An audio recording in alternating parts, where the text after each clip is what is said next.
আসসালামু আলাইকুম রহমতুল্লাহ। আমি অনেক ক্লান্ত।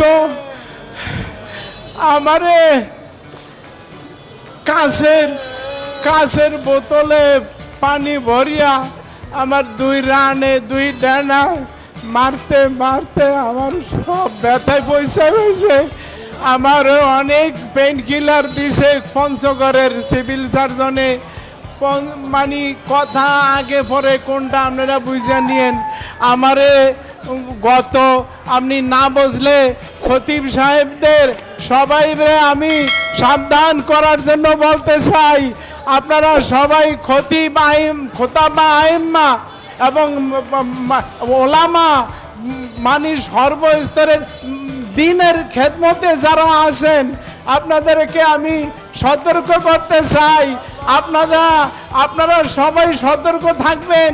কাকে কোনখান দিয়া কবে কে কিভাবে কি করে এটা আপনারা জোকের কাজ থেকে কৃষক যেরকম সতর্ক থাকতে হয় আপনার এরকম থাকতে হবে। আর নইলে আমি কোন বাংলাদেশের সকল ইসলামী দলকে আমি ভালোবাসি, কিন্তু আমি কোন রকমের রাজনৈতিক দলের সদস্য না। আমার একটা দল আছে, ওই দলটার নাম হইল উলাইকা হিজবুল্লাহ। আল্লাহর দল ছাড়া আমার দল নাই। ইসলাম নিয়া যে যদ্দুর খেদমত করে আমি তাকে তদ্দুর ভালোবাসি। তবে সুদ, ঘুষ, মদ, জুয়া, জেনা, ব্যভিচার, জুলুম এগুলির ব্যাপারে এই 45 বছরের ইমামতির জীবনে সোচ্চার ছিলাম। আমার এই অত্যাচারের পরেও এই মহিবুল্লাহর কণ্ঠ স্তব্ধ করা যাবে না। আমার এই 60 বছরের জীবন গেছে, আর কয়দিন আর বাঁচবো। আমারে যেইভাবে মহাসড়কে আন্যা রাখছে মায়ের পিঠের পরে, অত্যাচারের পরে, একটা গাড়ি গেলেই আমি শেষ হয়ে যাইতাম গত পরশু রাত্রে। আমারে গত ডিসেম্বর মাস, ডিসেম্বর, ফেব্রুয়ারি, জুন, আগস্ট, এই 4টা মাসে আমারে 4টা চিঠি দিছে বেনামে।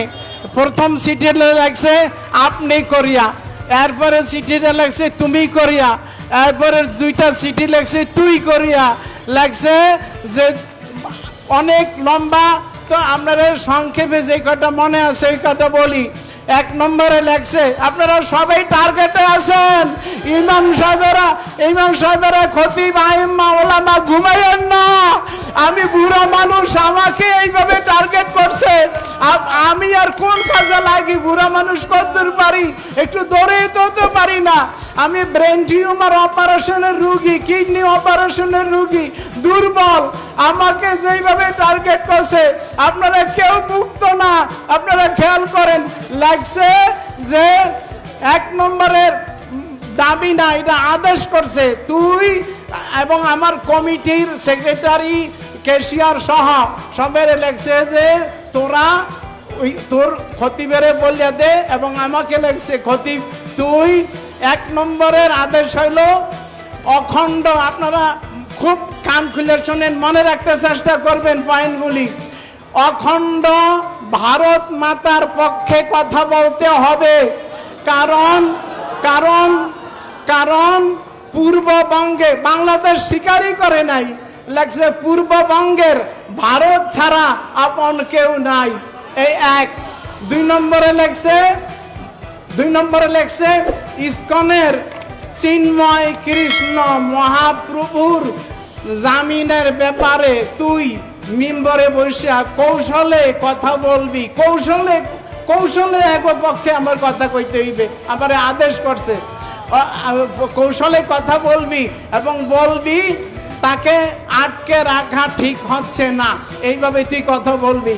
3 নম্বরে লেখছে বাংলাদেশের সকল ধর্মভিত্তিক দল বিএনপি এবং এনসিপির বিরুদ্ধে কৌশলে কথা বলবি। আরো লেখছে এনসিপি পূর্ববঙ্গের সবচেয়ে বড় শত্রু। আর ধর্মভিত্তিক দলগুলির বিরুদ্ধে কথা বলবি। 4 নম্বরে লেখছে মুসলমান মেয়েরা হিন্দু ছেলেদের সাথে প্রেম করতে কোনো বাধা নাই। এটা এটা এইটা এটা তুই মিম্বরে বসে এই মাসলা দিবি। এরপরে লেখছে তোদের বাইতুল মুকাররমকে ঘুরিয়ে দেওয়া হবে।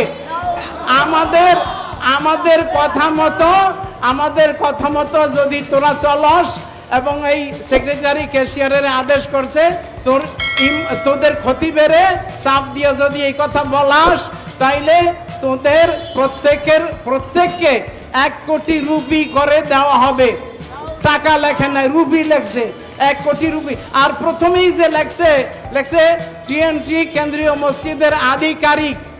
এটি কোন দেশের ভাষা আপনারাই বুঝিয়ে নিয়েন। বাংলাদেশে কর্মকর্তা, অফিসার বা দায়িত্বশীল এরকম লেখে, কিন্তু ওই সমস্ত দেশে লেখে আধিকারিক। লেখছে টিএনটি কলোনি মসজিদের আধিকারিক। তোদের বলছি, তোদের ইমামেরে এর আগে 10টা চিঠি দিছি, আসলে দিছে 4টা। লেখছে 10টা চিঠি দিছি, সে একটারও মূল্য দেয় নাই, তবে তার জীবন দিয়ে আমাদের চিঠির মূল্য পরিশোধ করতে হবে, এই লেখছে।